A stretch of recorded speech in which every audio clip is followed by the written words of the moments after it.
Well, today's Thursday, it's the 17th of August 2023. Hello. And we're in London, and we've got a special purpose for being here. What have we come to see? The Golden Hinde. Right, let's go and see if we can find it. So, we just walked down from Waterloo Station, following the embankment, and I've done a video of that. Put it up separate because it's been quite long. But we'll just now go in search of the Golden Hinde. Last time we came, we had a look around the outside, and we did actually visit the Borough Market first, which I guess is up there.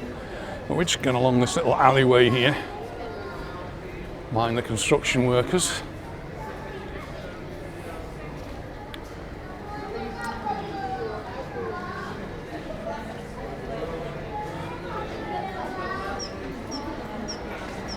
And we've got some archaeological remains here. I'm always interested in that. Winchester Palace Garden. This is the Great Hall of Winchester Palace. Wow. Some bits of it still remaining there.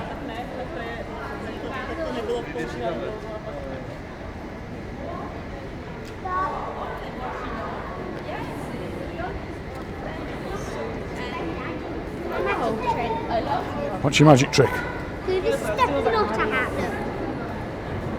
Whoop. Don't lose your hat. And look, this magic trick. All power to just swipe in your hand, just across the top, and it magically turn into a hat. A hat means wipe it up there, and there you go. Put it on our head, and look, definitely is a hat. Put it back. That's the Golden Hinde. I think we found it. Can we go in it? I've trust the man. See if we can go in. Can we go on board? So we've got our tickets, and we're going to go on board the Golden Hinde.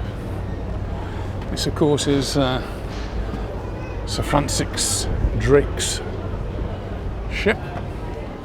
Something that's fascinated me as a boy. I think that's a lot. I think.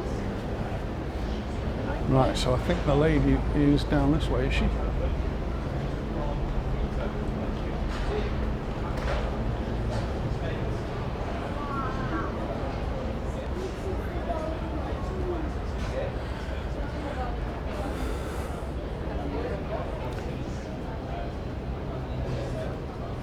Is that the guided tour up there, do you think? Is there a downstairs?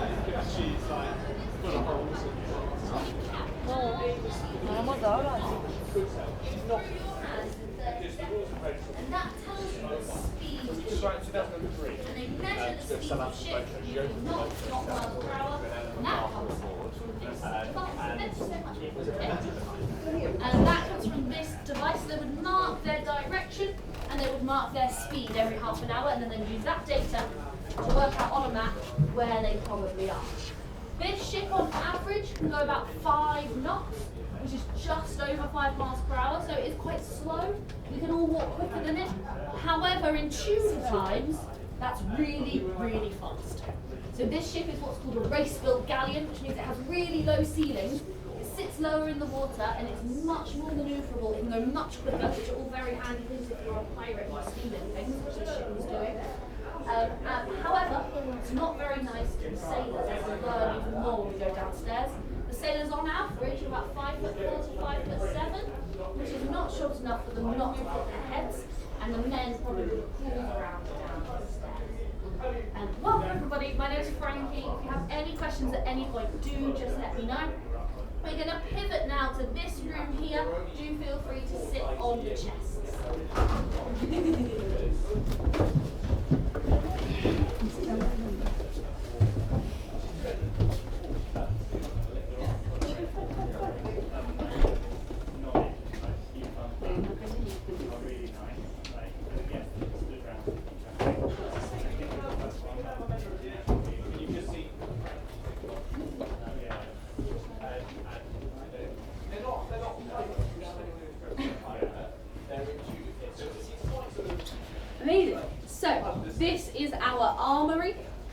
This is where the sailors, the gentlemen and the officers we were just talking about, they would sleep here about 20 at a time with a little sheet between them for a tiny bit of privacy. You might also notice our ship is missing something that you would expect it to have. It doesn't have a steering wheel. That's because they've not been invented yet in Tudor times. This replica legally had to take a steering wheel. We've now removed it because it's not historically accurate. We don't yet have the historically accurate thing, but we would get a whip staff, which would be right here, which is a big long stick. You push and you pull and it changes the direction. While you're in here, you can't see very well at all. There's only a few windows. So your navigator is stood up on that hatch there, shouting down, telling you which way to go. So it's really difficult to navigate at this time, and it's really, really complicated. Amazing. It's the armoury, so it's also where they store their weapons. Lots of stuff for boarding action. So boarding action is your classic pirate idea. It's your on a rope, swinging onto other ships and fighting them hand to hand. It's your classic pirate. Using swords, they're using bows and arrows, they're using early types of guns called an arquebus. So once this tour is over, do have a look in these chests because we have examples of some early different types of weapons. And then we have this. This is called the capstan. Does anyone know what this is used for? It's used for bringing something up. Bringing up something heavy that stops the ship from moving. Oh, the anchor. The anchor, very good sailor. So this is what you use to bring up the anchor. I'm going to need a few volunteers. And don't worry, I think I can get everyone involved. So, who would like a job? Would anyone? Amazing, let's have you two at the back come up first. And you are going to come stand on this side of it. So come stand underneath. Amazing. And you're going to stand as if you're going to push. But you're not going to push yet. Amazing. Now I need two more. Amazing. Amazing. Pikachu, do you want to go? Do you want to go? And then you two. And then we'll have you two. It will. But you wait a minute because we'll get you on the next one. Come here, you two. Come stand here. Like you're going to push. Don't push yet. Stand here. Good job. And then let me grab the last one. And let's have my last two. You two come join me. So everyone who would like to go, gotta go. Perfect. So what is going to happen is, sailors, we are going to be very careful of our heads. We're going to be very careful of our feet. There's a lamp there, so be careful of that. We're going to be careful of each other. What is going to happen is I'm going to shout heave. Everybody's going to shout ho, and you lot are going to walk forward. Do you think you can do that? We're going to push and walk forward. It sometimes gets stuck here, so you might lift it up a little bit higher. Are we ready? Heave! Oh! Push, push, push. Good job. Heave! Oh! Heave! Oh! Heave! Oh! Very good. Heave! Oh! Very good. One more. Heave! Oh! Very good. And stop. Now, sailors. This takes 2 hours to bring up the anchor. So, we'll continue our tour and leave these lot here for 2 hours. So, give yourselves a massive round of applause and go give yourselves wow. Good job, sailors.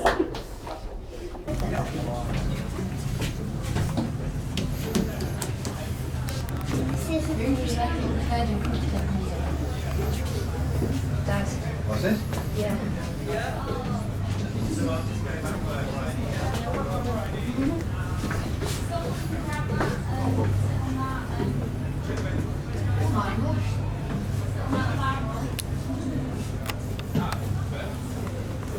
Beds, they don't have hammocks, they just sleep on the floor, and they can rock 45 degrees offside of centre at rough seas.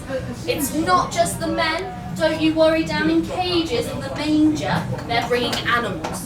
They're bringing goats and sheep and chickens because they want products from them. They want milk and eggs and wool and feathers, so they're bringing those animals. Those animals get seasick. Those animals poop. It rolls down to where the sailors sleep. It maybe mixes with water that's coming through the hatch here. It stinks down here. The sailors are not washing very much. They're Elizabethans. They believe if they wash too much, they might wash all of their luck away. So it stinks, and diseases spread really easily. You expect to lose 2/3 of your crew to disease on a ship like this, and the second biggest killer, we'll talk about the first downstairs, the second biggest killer is dysentery. And dysentery is a horrible disease, it's diarrhea. It's spread by coming into contact with poo. You see they're coming into contact with animal poo, but where the sailors go to the toilet is right on the very front, the beak's head, behind the figurehead. There's a little gap in the floorboards. They go into the ocean. They've got a wet rope that they use to wipe, and they share it. Because sharing is caring. And that rope is called a tow rag. So if anyone's ever called you a tow rag, they're calling you a booby spray. And so you can see how, but however, despite what I've just told you, I'm about to tell you something that sounds very contradictory, they're very clean. But they are really want to be clean, they're very ordered, everything, scrubbing the decks every day, making sure everything's clean and ordered. They just have a very different understanding of hygiene than we do today. Now, these are our cannons or our guns. They are kind of interchangeable words in Tudor times, hence this is the gun deck and the people who worked here are the gunners. This is called a minion, this size of cannon, because it's a little bit smaller than the ones you get on land. And you keep them downstairs and you bring them up on ropes through this hatch when you want to fire them. Our ship has about 16 to 21 cannons, which is a ridiculous amount for a ship this size, but it tells you its intention was to steal. This ship looks like a merchant ship, so the Spanish thought that it was their own ship returning, and then they were able to open fire and steal a lot of silver. I said this earlier, but I'll say it again, that in today's money they stole 1.2, 1.3 billion in silver, which is a ridiculous amount.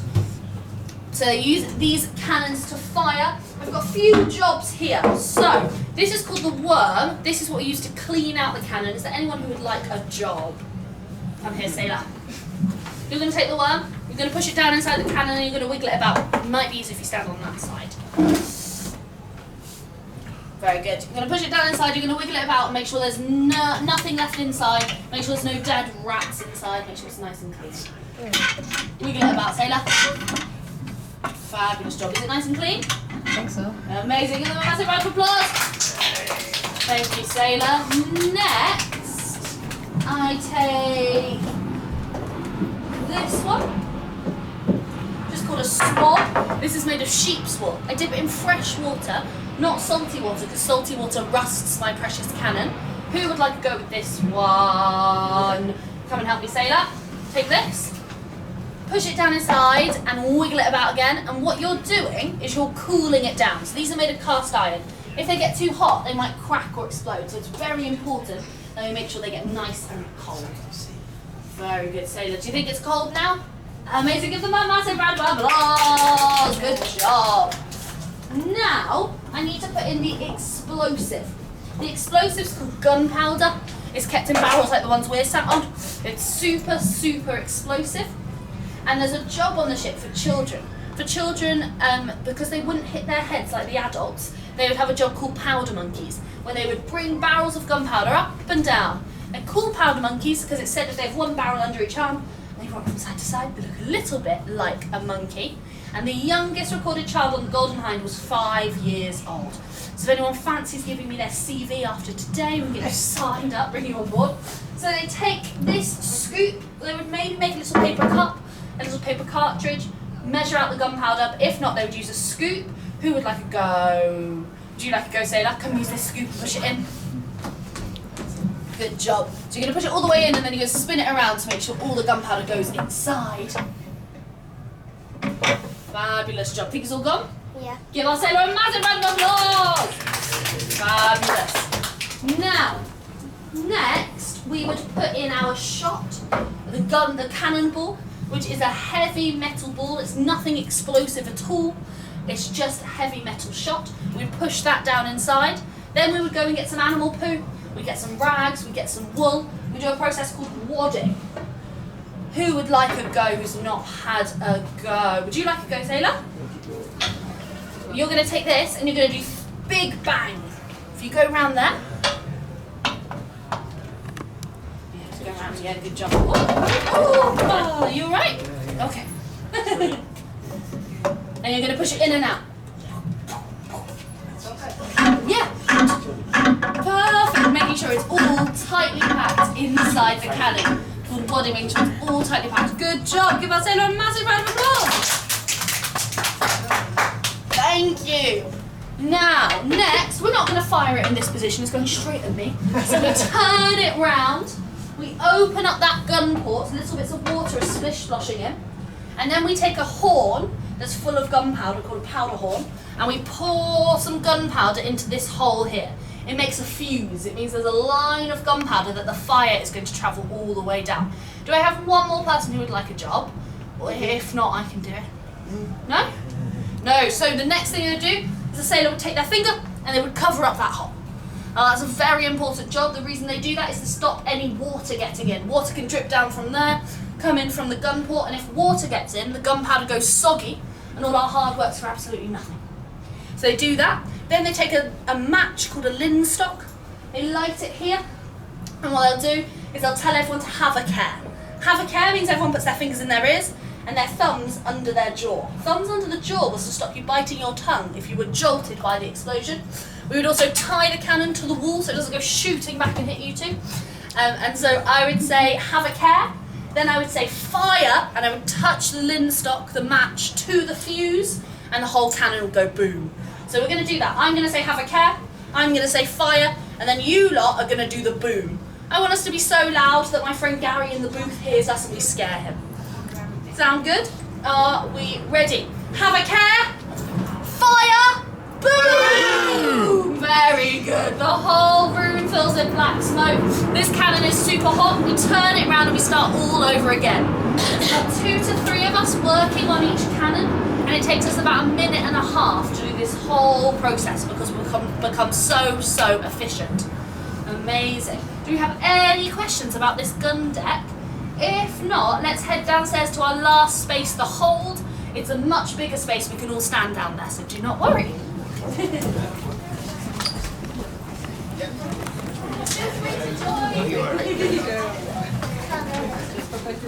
Okay, I'm just watching my head, sweetheart.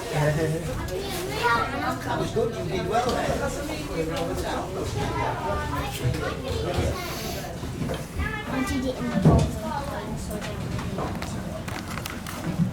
So that's where the floor originally was. We've lowered it a little bit, but this still is the biggest space, and that is what it would have been in Tudor times. This space is storage. So everywhere you looked in Tudor times, there would be stuff. There would be cannons, there would be shot, there would be gunpowder, there would be treasure, there would be food. It would be full of stuff.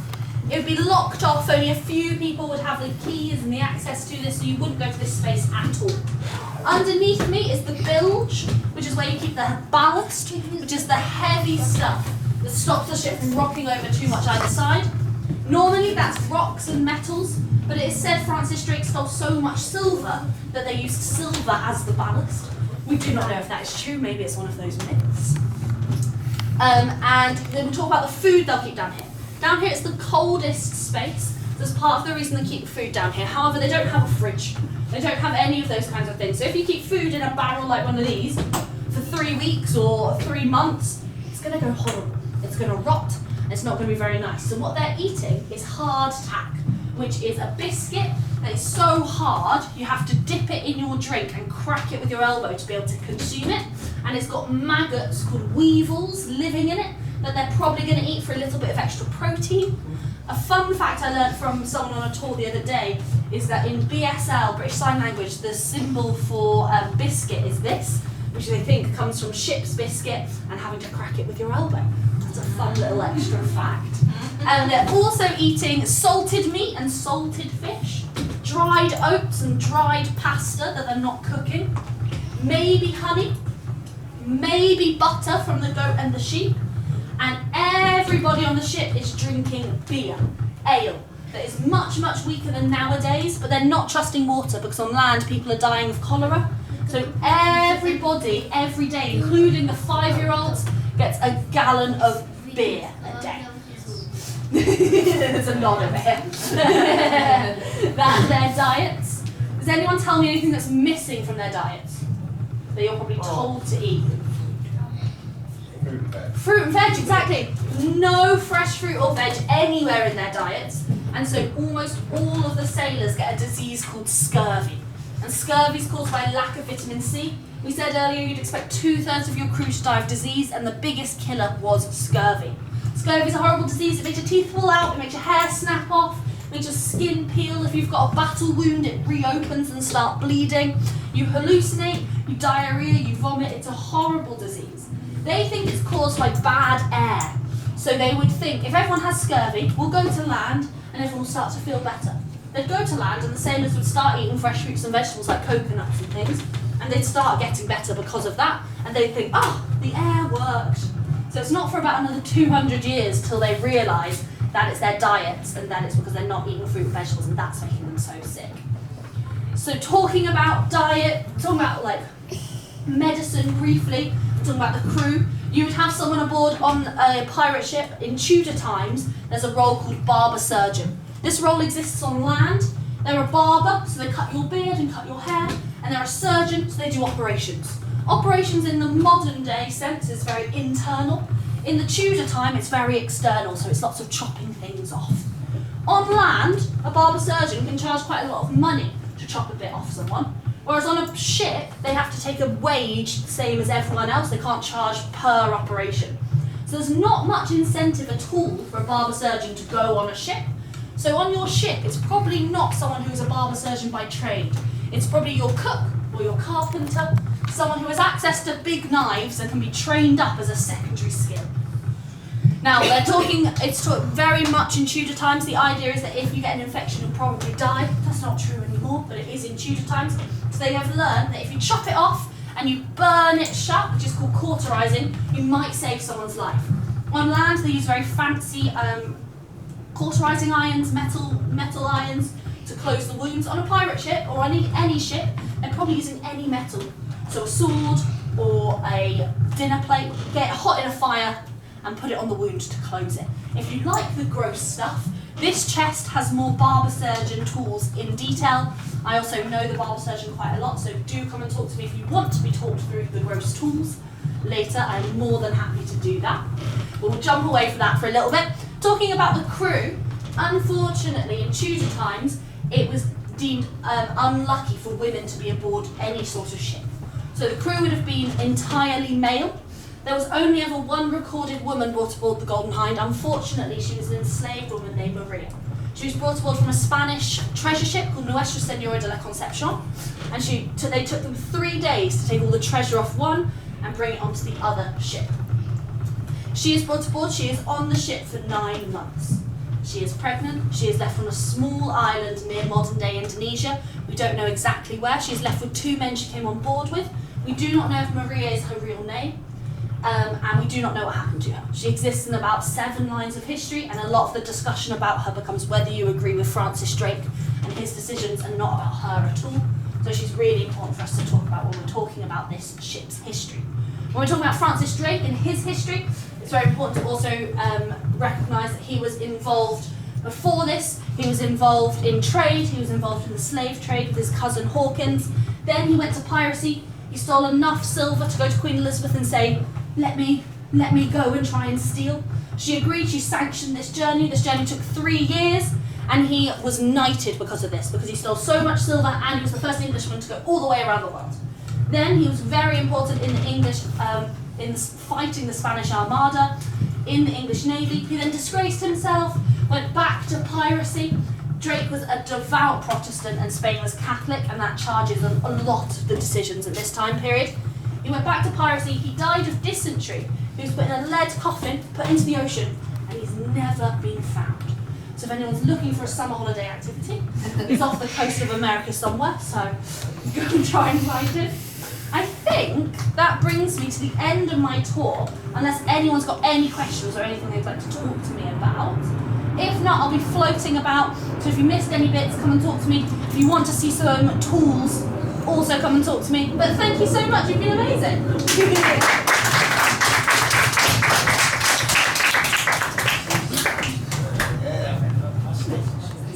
And you feel like you're still on a boat. You know that feeling a little bit that you still get, but they get that. I feel like I was like that last night after we've gone down the Thames. They're doing bloodletting and leeches. And do you know outside of Barber shop, you have the red and white swirly soap. That's because in Tudor times.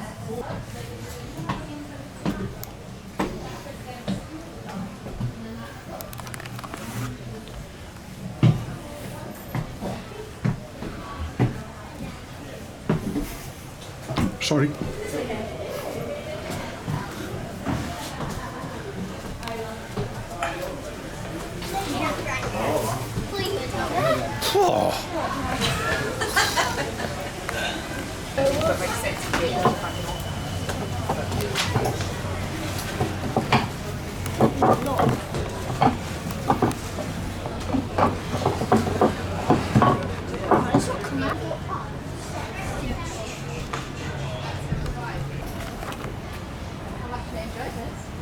This is the front of the frigate. Front. This is the back. This is the back. This is the stern. This is the front. Is it? Yeah. For sure. Yeah, I'm sure. Look, that's the back.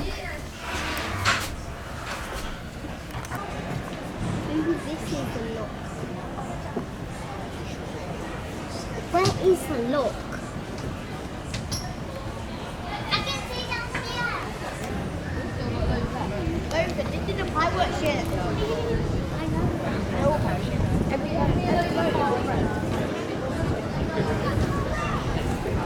This has been repainted. One half has been painted, one half.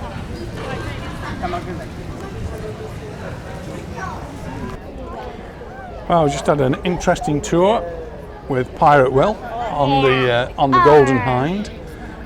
Anyway, thanks very much for watching. We're going to explore some more parts of London now, and we'll see you in the next one. Bye for now. Bye. Bye. Cheers, Ross.